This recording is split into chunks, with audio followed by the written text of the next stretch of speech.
1918 թվականի Ստամբուլի ռազմադաշտային դատարանների սահմանած պատիժը հայոց մեծ եղեռնի գլխավոր կազմակերպիչների նկատմամբ այդպես էլ գործիչ դրվեց։ Պատճառը մեծ տերությունների քաղաքական երեսպաշտությունն էր և Մուսթաֆա Քեմալի հայատյաց դիրքորոշումը։ Արդարություն թախանձող, բայց ձեռնունայն մնացած հայության համար քաղաքակիրթ աշխարհը չթողեց այլ ելք, քան դիմել Այրուն Ռուշդ դիցուհու հովանավորությանը։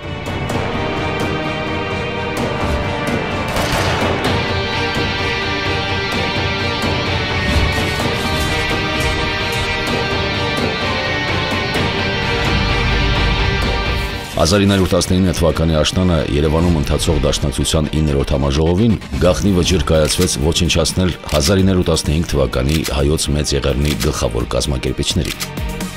Ծրագիրը հին հույների վրիժառության աստվածուհու պատվին ստացավ Նեմեսիս անունը։ Թեև Հայաստանի առաջին հանրապետության անկման պատճառով հնարավոր չեղավ իրականացնել վրեժխնդրության ծրագիրն ամբողջությամբ, այնուհանդերձ ամենաականավոր դահչապետերին թվով 9 հոգի չհաջողվեց խուսափել Նեմեսիսի ողակալ բազկից։ Այսպես, 1920 թվականի հունիսի 19-ին Թիֆլիսի Գոլովինյան պողոտայում հայ վրիժառուների կողմից գնդակահարվեց մուսաֆաթական Ադրբեջանի նախկին ռազմական նախարար Ֆաթալի խան Խոյսկին։ Ուղիղ մեկ ամիս անց 1920 թվականի հուլիսի 19-ին նույն վայրում Թիֆլիսի Գոլովինյան պողոտայում ոչնչացվեց մուսաֆաթական Ադրբեջանի մեջլիսի նախագահի նախկին տեղակալ Հասան Բեկ Աղայևը։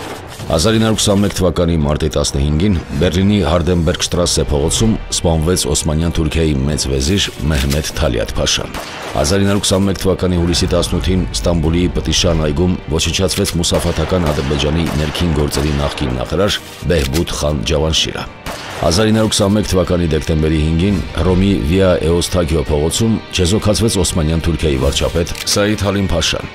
1922 թվականի ապրիլի 17-ին Բերլինի Ուլհանդ շտրասե փողոցում գնդակահարվեցին Իտիհադ վեթերակի կուսակցության երևելի անդամ Բեհայեդդին Շաքիրն ու Տրապիզոնի նախկին նահանգապետ Ջեմալ Ազմին։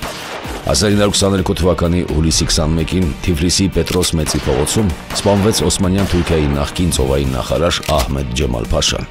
1922 թվականի օգոստոսի 4-ին Տաջիկստանի Չաղան գյուղի մոտակայքում չեզոքացվեց Օսմանյան Թուրքիայի նախկին ռազմական նախարար Իսմայիլ Էնվեր Փաշան։ Այս գործողությունները աննախադեպ հնչեղություն ստացան համաշխարհային մամուլում և քաղաքական շրջանակներում, ստիպելով միջազգային հանրությանը խախտել լռությունն ու կրկին ուշադրություն սևեռել առաջին համաշխարհայինի թերևս ամենազարհուրելի էջին։ Նեմեսիս ծրագրի ծավալներն ունեցող գործողությունը պահանջում էր հսկայական նյութական ռեսուրսներ ու պետական համակարգի և կուսակցական կառույցների ներուժի գերլարում։ Եվ այնուհանդերձ նույնիսկ այս պարտադիր պայման հանդիսացող բոլոր միջոցների առկայությունն ու գործադրումը չէր կարող լինել արդյունավետ, եթե չլինեին ծրագրի մասնակից երիտասարդների անհատական որակները։ Կասկած չկա, որ Նեմեսիսի ուխտին պատրաստ էին անդամագրվելու և մեծագույն պարգև կհամարեին այդ առիթը հազարավոր հայ երիտասարդներ, թրծված ֆիդայական խմբերի, կամավորական գնդերի, Հայաստանի զինված ուժերի կազմում վարած մարտերում և, ինչն ամենաէականն էր, տոգորված ազգի տառապանքների արդար հատուցման իղձով։ Եվ սակայն նրանց միջև արած հոյդա պատասխանատու մարմինների ընտրությունը հարկ է համարել անսխալական, ինչի լավագույն ապացույցն է հանդիսանում Նեմեսիսի գրանցած արդյունքը։ Մինչդեռ անձամբ այդ երիտասարդների համար ներգրավումը Նեմեսիսի ծրագրում լոկ կուսակցական պատասխանատու մարմինների որոշում չէր, այլ ճակատագրի պարգև, Աստծո աջով օրհնված նախախնամություն, որն իրենք պետք է արդարացնեին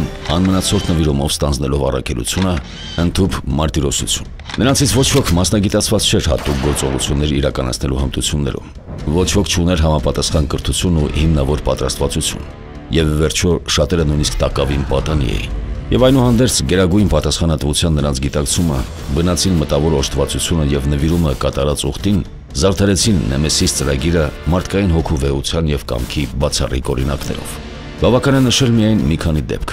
Այսպես,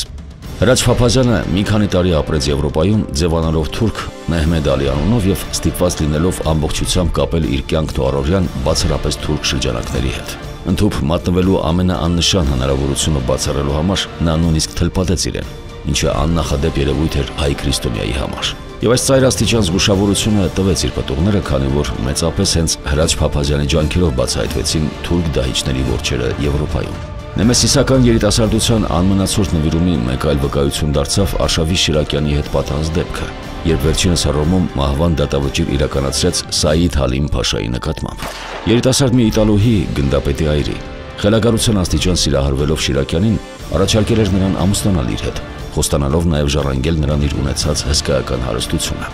Սակայն հայ վրիժառուն թեև արդեն կարող էր դադարեցնել իր մասնակցությունը Նեմեսիս ծրագրին, այնուամենայնիվ մերժեց հարուստ ու անհոգ կյանքի հեռանկարը, նախընտրելով շարունակել իր կյանքի գերագույն առաքելությունը։ Նման խոսուն օրինակներ կարելի է թվել թերևս հարյուրներով։ Նեմեսիսը հիրավի կյանքի առաքելություն դարձավ հայ վրիժառուների համար, ինչպես նաև սահմանեց նրանց հետագա ողջ ճակատագրի ընթացքը։ Ոմանց երկար ու արժանապատիվ կյանքը օծելով փառքի պսակով, իսկ ոմանց առաջնորդելով մարտիրոսությամբ։